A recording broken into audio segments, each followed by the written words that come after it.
जय हिंद एवरीवन, आप सभी का स्वागत है। साथियों, आज एक बार फिर से प्रीपोजिशन आप लोगों के बीच। और साथियों, मैं चाहता हूं कि आप हमारे चैनल को सपोर्ट करें, लाइक करें, शेयर करें, कमेंट में जय हिंद लिखें। अगर आपको लगता है कि हमने कुछ भी थोड़ी भी एफर्ट डाले हैं तो आप कर सकते हैं, क्योंकि साथियों आपको मैं वो चीज़ दे रहा हूँ जो आप बहुत सारे पैसे देकर भी ये सब चीज़ अर्जित नहीं कर सकते। साथियों, मैं आपको गारंटी देता हूँ। और यहीं एक सिर्फ छोटे छोटे डिफरेंस बताने के लिए साथियों एक एक घंटे की वीडियोज़ आप देख लेते हो, लेकिन आप यहाँ पर देखो, मैं कहता हूँ वो उससे ज़्यादा क्लियर मैं कर दूंगा, क्योंकि मैंने पढ़ाई की है और मैं जानता हूँ कि कैसे एग्जामिनेशन में क्वेश्चन आते हैं। ठीक है, तो आप अपना सपोर्ट बनाइए हमारे चैनल पर, बस यही आप लोगों से गुजारिश है। जय हिंद, लिखना ना भूलें। ठीक है, तो चलते हैं पहला क्वेश्चन साथियों। He is blind dash one eye. ये कितना इंपॉर्टेंट क्वेश्चन है आप लोग पता नहीं कर सकते। इस बार के एयरफोर्स एग्जामिनेशन में भी आया था, इसीलिए मैंने इस क्वेश्चन को ले लिया। He is blind dash one eye. साथियों, अब बात करते हैं वन की बात आएगी तो मैं जब एक आंखों की बात आएगी साथी, ये आपको इम्पोर्टेंट देखना है। सिर्फ आपको ये वाला देखना है। अगर वन आई की बात आएगी साथियों तो उसके साथ आपको हमेशा इन लगाना है। लगने को तो कहीं टू भी लगता है, कहीं विथ भी लगता है। सारे मैंने तीनों क्वेश्चन लिए हैं जहाँ पर लगते हैं। तो he is blind dash one eye, तो वहाँ पर इन लगेगा। वन आई के बाद एक आंख की बात आएगी तो वहाँ इन लगेगा। प्लीज़ इस बात को आप नोट कर लीजिए कहीं पर भी। और मैंने इस पूरे का वन शॉट रिवीजन भी लास्ट में रखा है, जैसे मैंने पिछले प्रीवियस वीडियोज़ में डाला था। ठीक है, दूसरा क्वेश्चन आज का, he is blind dash both the eye. देखिए, यहाँ वन के बारे में चर्चा किए थे, यहाँ बोथ के बारे में चर्चा करें। जब बोथ का केस आएगा तो आप प्यार से इसको विथ लगाना। मैं बार बार कर रहा हूँ, इंपॉर्टेंट क्वेश्चन है साथियों, और बहुत अच्छे अच्छे क्वेश्चन मैं लाता हूँ। बोथ की बात आएगी तो विथ होगा, और वन की बात आएगी तो साथियों इन होगा। बहुत इंपॉर्टेंट। तीसरा है, ही is blind dash his fault. Yes, ये क्वेश्चन बहुत इंपॉर्टेंट है साथियों। भी आई लिख लो इस बार भी। ये क्वेश्चन कहीं ना कहीं इरर में भी आ सकता है। ही is blind dash his faults, तो यहाँ पर हमेशा याद रखना, जब फॉल्ट्स की बात आएगी तो टू होगा। ठीक है, तो तीन इंपॉर्टेंट यहाँ से आई के रिलेटेड क्वेश्चन बनते हैं। एक के लिए बनता है तो इन लगाओ, बोथ के लिए बनता है तो विथ लगाओ, और फॉल्ट के लिए बनता है तो टू लगाओ। बहुत इंपॉर्टेंट क्वेश्चन है साथियों। क्वेश्चन नंबर 4 साथियों, तीन क्वेश्चन अभी कराएं और बहुत अच्छे अच्छे कंसेप्ट आप लोगों को बताया साथियों। आपने पहले पढ़ा भी होगा, तो अगर पढ़ा होगा तो बहुत अच्छा बात है आपको। अगर नहीं पढ़ा तो प्लीज़ इसे नोट डाउन कर लीजिएगा। तीनों इंपॉर्टेंट कंसेप्ट है, और यही क्वेश्चन सेम टू सेम आपको जहाँ भी प्रैक्टिस कीजिएगा यही क्वेश्चन मिल जाएगा।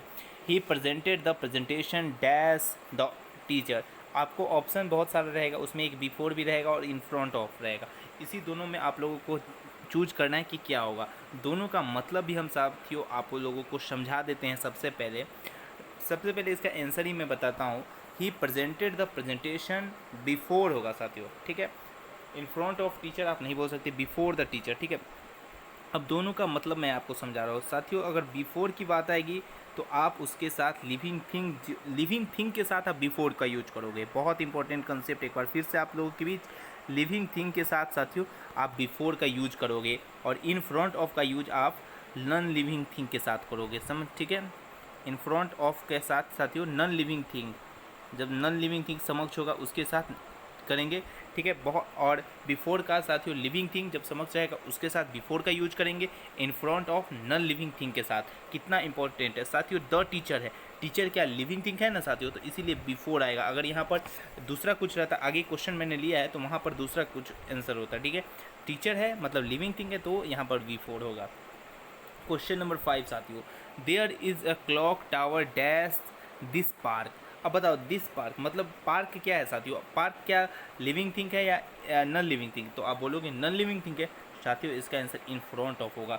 There is a clock tower in front of this park. कितना इंपॉर्टेंट क्वेश्चन, और मैंने ट्रिक के साथ आपको बताया। बहुत टीचर आपको बताएंगे कि आप मीनिंग समझ के इसका आंसर निकालो, बिल्कुल मत निकालो। बिफोर, बी से बिफोर याद रखो लिविंग थिंग के लिए, और इन फ्रंट ऑफ साथियों याद रखो नॉन लिविंग थिंग के लिए। ठीक है, बहुत इंपॉर्टेंट क्वेश्चन है। क्वेश्चन नंबर 6 साथियों, Rahul park his car dash my school. अब बताओ, माई स्कूल है तो माई स्कूल क्या है?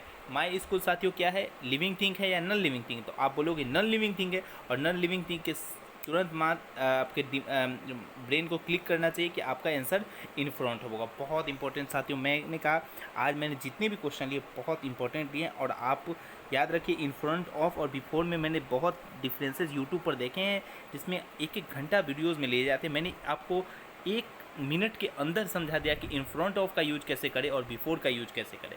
इतना साथियों कोई नहीं पढ़ाएगा आपको, पैसा देकर भी पढ़ोगे साथियों तो बहुत कम टीचर्स होते हैं जो पढ़ाते हैं साथियों मन से। ठीक है, तो अच्छा कंसेप्ट लगा तो भी लाइक करना साथियों, तभी शेयर करना, कमेंट में जय हिंद लिखना। ओके, क्वेश्चन नंबर 7 है साथियों, the leaves are falling dash the trees. अब आपके सामने ऑप्शन है ऑफ होगा या फ्रॉम होगा, इसका भी मैं अच्छा से कंसेप्ट बताता हूँ। Okay, the leaves are falling dash the trees, इसका कंसेप्ट क्या है साथियों, अगर आपको ऑफ है और फ्रॉम है, यही दो कंसेप्ट आपको मैं बताता हूँ। पहले फ्रॉम का ही बताता हूँ साथियों। फ्रॉम का यूज आप कब करना है, नेचुरल प्रोसेस जो एकदम नेचुरल है, जिसमें कोई हलचल नहीं है, जो इसका होना बहुत रिएक्शन नहीं क्रिएट करता, जैसे सडन रिएक्शन नहीं क्रिएट करता है।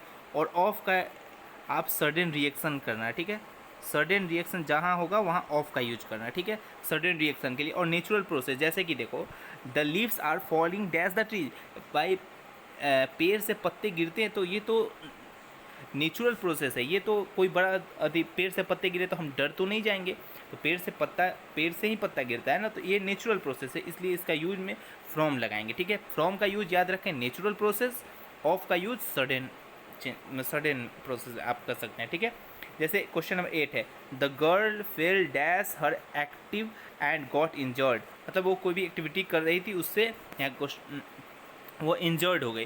तो बताओ यहाँ पर क्या वो कर रही थी, तो इंजर्ड मतलब क्या, एक इंजर्ड हुआ मतलब वो सडन रिएक्शन हुआ, तो इसलिए आप यूज ऑफ करोगे। वो तो नेचुरल प्रोसेस नहीं ना था, उसका पैर टूटना चाहे इंजर्ड होना, तो यहाँ ऑफ इसलिए हुआ क्योंकि यहाँ सडन रिएक्शन हुआ। ठीक है, तो बहुत इंपॉर्टेंट क्वेश्चन है साथियों, मज़ा आएगा आपको जरूर आज। क्वेश्चन नंबर 9 साथियों, the performer jumped dash the stage dash the audience, ये कितना इंपॉर्टेंट क्वेश्चन है। सो ऑप्शन है आपके पास, फ्रॉम होगा, इन फ्रंट ऑफ होगा, या फ्रॉम होगा, बिफोर होगा, या ऑफ होगा, या फ्रॉम होगा। तो इसका समझो, द परफॉर्मर जम्प्ड किया साथियों, तो क्या आप याद रखो, जो गाना गाता है, जो परफॉर्मर रहता है, वो तो स्टेज पर जंप करता है ना साथियों, ऑडियंस के साथ में तो जंप करता है। सबसे पहले आप ऑप्शन के लिए, ऑडियंस है, ऑडियंस क्या है साथियों, लिविंग थिंग है या नॉन लिविंग थिंग है, तो आप बोलोगे लिविंग थिंग है। तो लिविंग थिंग के लिए साथियों मैंने बता दिया है आपको बिफोर का यूज, मतलब ये तो होगा बिफोर। ठीक है, ठीक है, आप ऑप्शन भी भूल जाओ, अब बिफोर होने वाला है, यहाँ बिफोर का यूज कर लो। ठीक है, और फ्रॉम क्यों हुआ साथियों, क्योंकि नॉर्मल है, ये परफॉर्मर के लिए भाई नॉर्मल है स्टेज से जंप करना, कोई बड़ा उसमें सडन रिएक्शन तो आए, क्योंकि परफॉर्मर है तो जंप करेगा ही। ठीक है, तो बहुत इंपॉर्टेंट कंसेप्ट है इस, आप यहाँ पर जल्दबाजी में ऑफ लगा दोगे क्योंकि सडन रिएक्शन था, बिल्कुल नहीं, यह परफॉर्मर ही जंप करता है, याद रहे। क्वेश्चन बहुत इंपॉर्टेंट है, the performer jump from the stage before the audience. Okay, question number 10 आज का, राहुल इज सिटिंग डैश मी। देखो अब मैंने इसमें बिसाइड और बिसाइड लिखा, बिसाइड्स लिखा, बिसाइड का मतलब होता है बी प्लस साइड, मतलब बगल में, बी साइड मतलब बगल में, और बी साइड्स मतलब के अलावा, इन एडिशन टू। ठीक है, तो Rahul is sitting beside me मतलब बगल में बैठा है, जो भी। ठीक है, तो अगर आपको साथियों पसंद आया तो तभी लाइक करना, तभी शेयर करना, तभी कमेंट में जय हिंद लिखना, तभी चैनल को सब्सक्राइब करना। मैं आपसे यही मांगता हूँ, अगर आपको पसंद आए तभी करना, फालतू का मैं कुछ नहीं मांगता साथियों आप लोगों से। तो चलते हैं एक बार वन शॉट रिवीजन कर लेते हैं इस साथियों। वन शॉट रिवीजन में मैं बताता चलता हूँ आपको, एक बार माइंड में जल्दी जल्दी याद आ जाए साथियों। मैंने वन आई के लिए क्या बताया, इन बताया, पहले वन आई के लिए क्या बताया, इन बताया। ठीक है, बोथ आई अगर रहेगा तो वहाँ विथ लगाना, फॉल्ट की बात आएगा तो वहाँ टू लगाना, बिफोर की बात आएगा, लिविंग थिंग के समक्ष की बात आएगा तो बिफोर का यूज होगा, नॉन लिविंग की बात आएगी तो इन फ्रंट ऑफ का यूज होगा। ठीक है, फ्रॉम मतलब नेचुरल प्रोसेस, जो भी होता है, पेड़ से पत्ते गिरना, ये एक नेचुरल प्रोसेस है। ऑफ मतलब सडन किसी का इंजर्ड होना, जी आप इलेक्ट्रिक वायर, इलेक्ट्रिक करंट को छूते हो तो वो शॉक लगता है, वो सब सडन रिएक्शन है। ओके, क्वेश्चन नंबर मतलब छठा है, बिसाइड और बिसाइड, बिसाइड मतलब साथ में, मतलब बी प्लस साइड, साथ बगल में आप कह सकते हो, और बी साइड्स मतलब के अलावा, इन एडिशन टू। ये बहुत इंपॉर्टेंट कॉन्सेप्ट आप लोगों के साथ डिस्कस किया। अगर समझ आया तभी लाइक कर दीजिए, अपने चैनल को सब्सक्राइब कर लीजिए, और कमेंट में जय हिंद की, जय हिंद, जय भारत, वंदे मातरम।